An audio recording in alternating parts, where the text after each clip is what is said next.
Okay, so the purpose of this video is to dive into postpartum intimacy and sexuality and kind of go do an overview of questions that we get asked a lot and put up some clarification for that. So, one of the main things that a lot of our clients ask is, when can I be intimate again?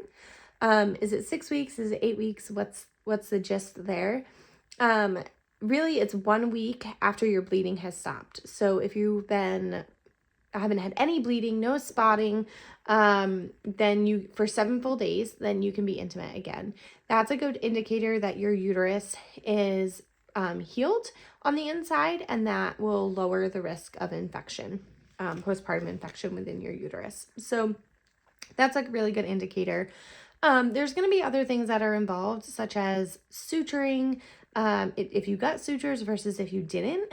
If you didn't get sutures, then you might feel a little less anxious to be intimate. If you did get sutures and had a really hard repair, then that might be a little bit more difficult for you. So there's going to be a level of making sure that your bottom is fully healed too, that your perineum is healed. And there's a lot of changes that happen. There's a lot of changes in your breasts that happen, just within your overall body. Things are constantly shifting. Your organs are shifting back into place. So there's a lot of things that are happening physically, that might take a little bit longer before you're ready to be intimate again.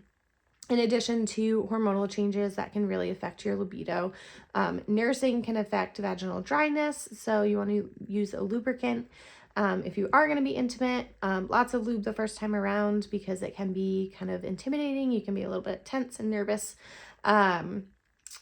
So yeah, there's also that level of making sure that you're emotionally ready. You might feel physically ready, but emotionally you might be a little bit like, oh, I don't know if I can do this.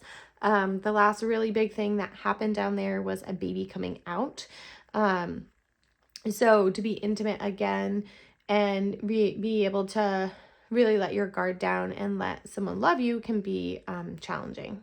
So there's that level of being emotional ready also, and making sure you communicate that with your partner. Like, I'm really scared to do this, and I, don't want to fully dive in today. Let's start off really, really slow, and you just need to kind of follow my lead and go at my level for a little bit. And partners are always really, really understanding of that. So, or I hope they're understanding of that. And if they're not, then that's a concern, and we should definitely talk about that. But yeah, so take it really, really slow.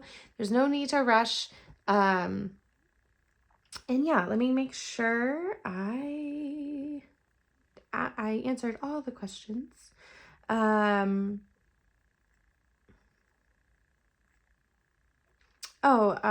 Let's talk about family planning. So there's also a lot of misconceptions out there about, as long as you're breastfeeding, that you can't get pregnant, and that is not necessarily true. There's some people that exclusively breastfeed their babies, and they get their cycle back really early and can get pregnant. So one thing to know is you will ovulate before you bleed, so you won't always know that your cycle is back. So using a thing called Fertile Focus, or a way to track your fertility, can be really helpful.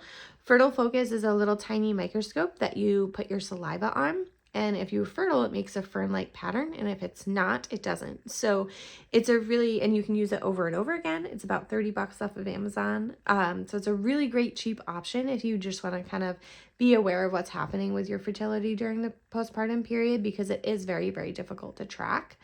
There are other things like medications that you can go on, like birth control pills. You can use condoms that can help to eliminate another pregnancy, if that is what you guys are kind of thinking about. So I think I touched on all the things. And yeah, so I hope this was helpful when you're diving back into being intimate with your partner. Again, it can be really scary, and you just want to go really slow and make sure that you're in control and your partner knows that there's not only a physical level of diving back into things, but an emotional level too. And that's really important to pay attention to. and listen to as you're diving back into that side of yourself. And it can take a long time. It's not a 6 week thing. It can be a six month to a year thing to really get your libido back and really starting to feel like yourself. So I hope this was helpful.